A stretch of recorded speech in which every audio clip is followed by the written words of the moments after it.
안녕하세요. 투자로 먹고 사는 남자 투먹남입니다. 3월 12일 주식 시황과 눈여겨보기 좋은 기업을 소개해드리겠습니다. 오늘의 주식 시황 장 마감 이후 코스피와 코스닥 시장 체크해보겠습니다. 코스피 시장에서는 19개 기업이 상승했고 878개 기업이 하락했습니다. 코스닥 시장에서는 87개 기업이 상승했고 1242개 기업이 하락 마감했습니다. 투자자별 매매 동향을 살펴보면 코스피 시장에서는 개인과 기관 투자자가 매수 포지션을 이어나갔고 외국인 투자자는 매도 포지션을 이어나갔습니다. 코스닥 시장에서는 개인과 기관 투자자가 매도 포지션을 이어나갔고 외국인 투자자가 매수 포지션을 이어나갔습니다. 눈여겨보기 좋은 기업. 오늘 소개해드릴 기업은 한국전력입니다. 한국전력은 정부의 무리한 원전 정책 추진으로 정책 부담 탓에 크게 하락하면서 만족스러운 주가 상승이 나오지 않고 있는 상황입니다. 전기요금 인상이 없다면 주가의 상승이 나타나기 힘든 구조 때문인데요. 그러나 최근 유가와 석탄 가격 하락에 따른 원료비 절감에 대한 실적 상승 기대감이 있습니다. 최근 유가 하락으로 2020년 누적 평균 유가는 크게 하락한 상태입니다. 이번 국제유가 폭락은 석유 수출국 기구와 러시아 간의 감산 합의 실패 때문이라고 알려져 있습니다. 러시아가 감산 합의 반대를 한 이유는 원유 생산을 줄여봤자 미국의 세일 오일이 생산량만 늘어난다는 이유입니다. 석유 수출국 기구 정례 회의는 오는 6월 10일 열리기 때문에 그때까지 유가 연쇄적 낙폭이 시현될 가능성을 배제할 수 없을 것 같습니다.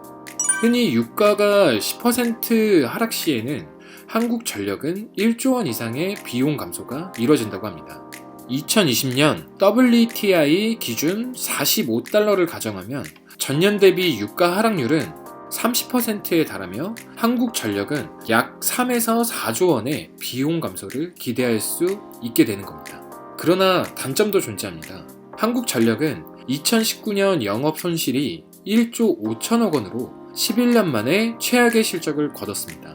이에 따라 2019년 7월 공시를 통해 전기요금 약관 개정 인가 신청을 위한 전기요금 개편안을 만들어 올해 6월 30일까지는 정부의 인가를 얻겠다는 계획을 발표한 적이 있습니다.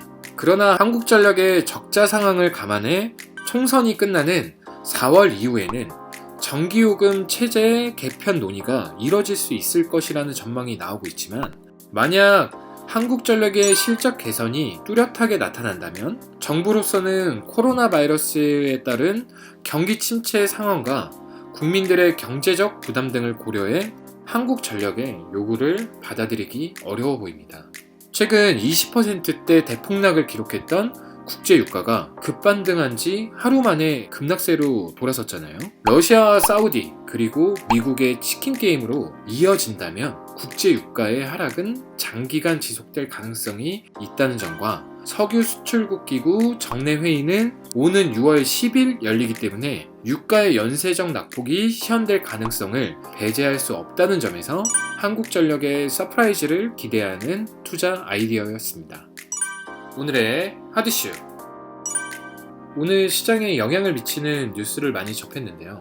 가장 이슈가 되고 있는 코스피 폭락의 유가증권 시장 매도 사이드카 발동에 대한 기사였습니다. 먼저 기사를 살펴보겠습니다. 국내 증시에서 코스피가 장중 5% 이상 폭락하며 약 8년 5개월 만에 유가증권 시장 매도 사이드카가 발동됐다고 합니다. 한국거래소는 오늘 오후 1시 4분 37초에 선물 가격 하락으로 5분간 유가증권 시장에서 프로그램 매도 호가 효력이 일시 정지되는 사이드카가 발동했다고 공시했습니다. 유가증권 시장에서 매도 사이드카가 발동된 건 그리스 채무 불이행 우려가 커진 지난 2011년 10월 4일 이후 처음입니다. 거래소는 코스피 선물이 기준 가격인 전일 종가 256.90포인트에서 243.90포인트로 13포인트 하락한 후 1분간 지속해 사이드카가 발동됐다고 설명했습니다. 이 사이드카는 뭐냐면은 프로그램 매매 호가 관리 제도의 일종으로 선물 시장에 급등락이 현물 시장에 과도하게 파급되는 것을 막기 위한 장치입니다. 발동 5분 후 자동 해제되며 하루 한 차례 발동된다고 합니다. 솜방망이 조치라고 생각합니다만 이번 조치로 시장이 진정된다면 좋겠습니다. 오늘 방송은 여기까지입니다. 시청해주셔서 감사합니다.